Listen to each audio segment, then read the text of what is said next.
Our Jeff Candy with the business news headlines. Thanks, Alec. Well, markets crash around the world. SAfm chooses 23 private suppliers.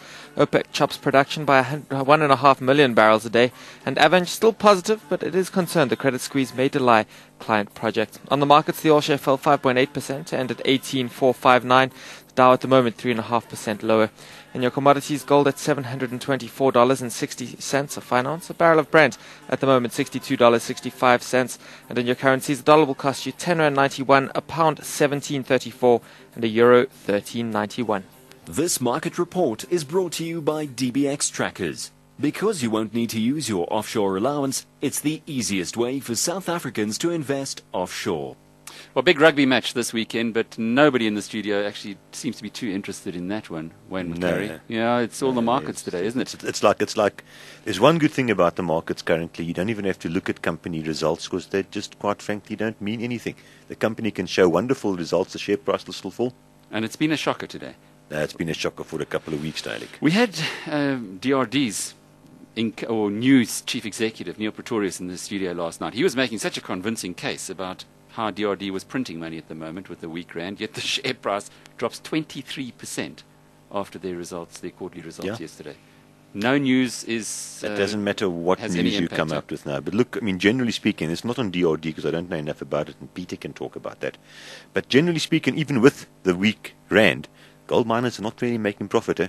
Well, why did the gold miners take such a hiding today, Peter? DRD 23%, it's the most marginal, but you had Goldfields down 15%, and by the way, that's Peter Major that we are introducing. Nice to have you up in the studio for a change. It's good to be here, Alec. Look, we all ask ourselves why these big moves now.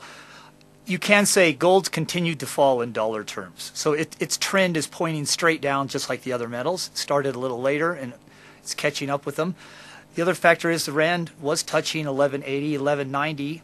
And I saw it hit 1095. Well, that's almost that's almost a 10% gain in the rand. And so if these gold shares have that kind of gearing, there's 10% explained right there. And the other problem is we know that costs are up double digits. Almost all these mines have cost increases of 20%. And so your revenue can go straight down with the metal price, but your costs never go straight down. The big problem started overseas, though, today, Wayne McCurrie. We had a drop of nearly 10% in Japan. Correct. And that futures trading in the American market actually halted. Stopped because the prices had fallen too far. Yeah. Look, Alec, don't try and theorize this market or try and find any logic or do any fundamental. This is outright panic. There are geared, forced sellers out there. And when there's forced sellers around, nothing matters. They are going to sell their shares, sell their rand, sell their gold, sell whatever at any price. Because they're going bust? Going bust, basically. They're geared and they are forced sellers. What do you mean by geared? In other words, their investments are, let's take a portfolio manager. They got money in via some sort of hedge fund or some sort of mortgage-backed securities or something, and every dollar they got in, they borrowed $3 or they borrowed $4 and they invested $5. Now that $1, half of their clients have surrendered. They're saying, I want my money back. And these guys are forced sellers because the banks are also now calling in those loans that they made to this geared investment. So there is just absolute panic selling out there. Now understand, quite frankly, this is what every textbook tells you, and what my own personal experience tells me, that this is a clear sign that we are sniffing in the bottom here.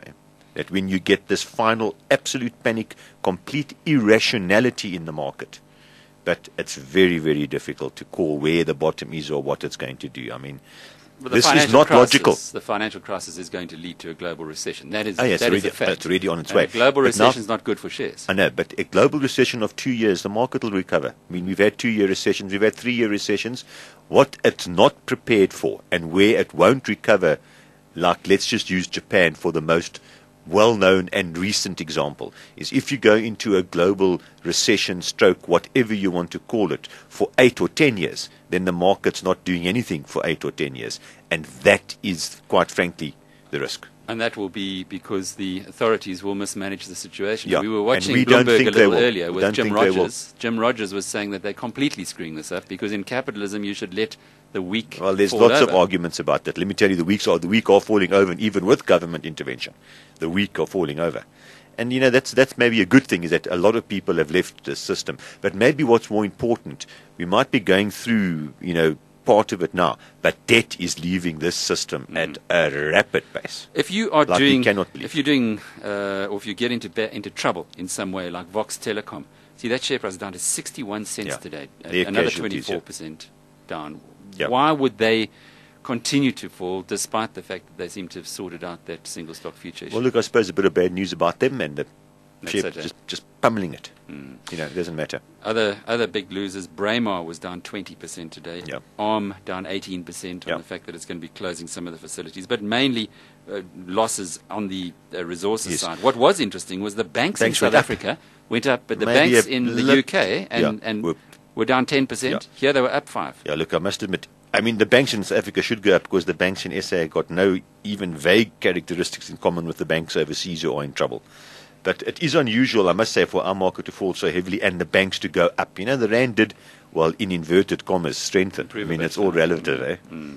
So maybe that's why they went up. But quite frankly, so should the if you use that argument, so should the Resources industrial stocks, shares have gone up. But they were all pummeled right across the board. But I mean, understand, Alec, it's very important in this environment, every single CapEx plan that any mine had, this is either delayed or shelved. Well, interesting, on Monday we are going to be talking to the chief executive of Wesizwe, Mike Solomon. That share down another 8% today to R1.35, and he says he's got a plan, so it'll be nice to hear it.